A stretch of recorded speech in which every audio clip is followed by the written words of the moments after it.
Kotori Portagee, Mahuhu.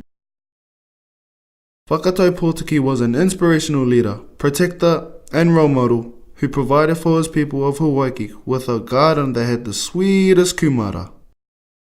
He had two sons, Rongomai and Rongoatu.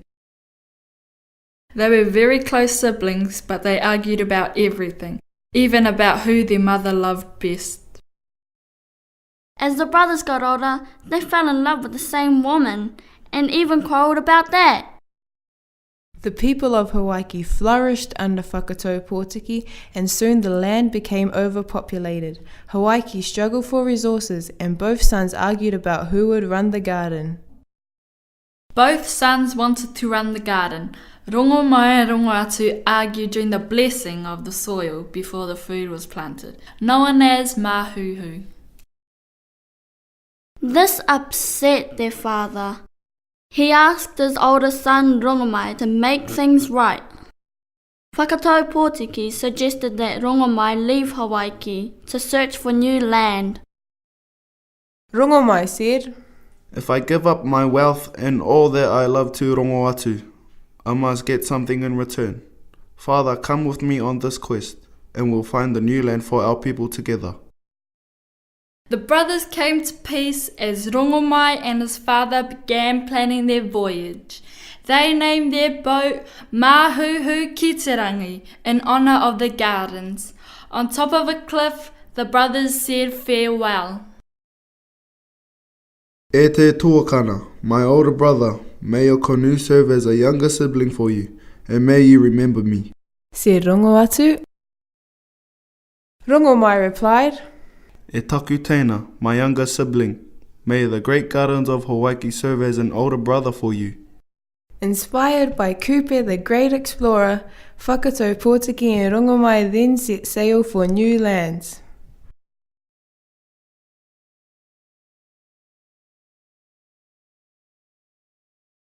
Kotori Portagee, te haerenga. Kotori Portagee was a chief of great mana. As the population of Hawaii grew, resources became scarce. When conflict arose between his two sons, Rongomai and Rongoatu, Kotori Portagee decided Rongomai and himself should leave. Rongoatu stood on the cliff and his farewells echoed. May your canoe serve as a younger sibling to you. May you remember me through Mahuhu ki te rangi. Rongomai replied, May the land serve as an older brother to you. As you turn the soil and harvest the crops, think of me. To ensure safe travels, Rongomai stopped in Wairote and gave offerings and karakia to Tangaroa, Kiwa and Hinemoana. Mahuhu ki te rangi carried Rongomai and Kotori Portagee across te tai o rehua, enduring endless storms and hardship. They were sustained by dreams of their new life in Nukuroa, their travels inspired by the great explorer Kupe. At last, land came into their sights. Mahuhu ki te rangi explored the rich waters and harbours of Nukuroa, Whangaroa and Whangareru. They trekked north and south again into Hokianga before travelling to Kaipara. Rongomai recognised the rich resources available in Kaipara.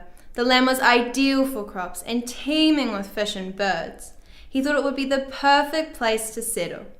While establishing himself in Kaipara, he also noticed the beautiful wahine. Rongomai married a chieftainess who lived on the island of Taporapora. They fell in love and were married. Rongomai became a strong, influential and respected leader amongst the Ngati Kui people. He was also a feared warrior. Over time he acquired great wealth and prestige, much to the resentment of his extended family.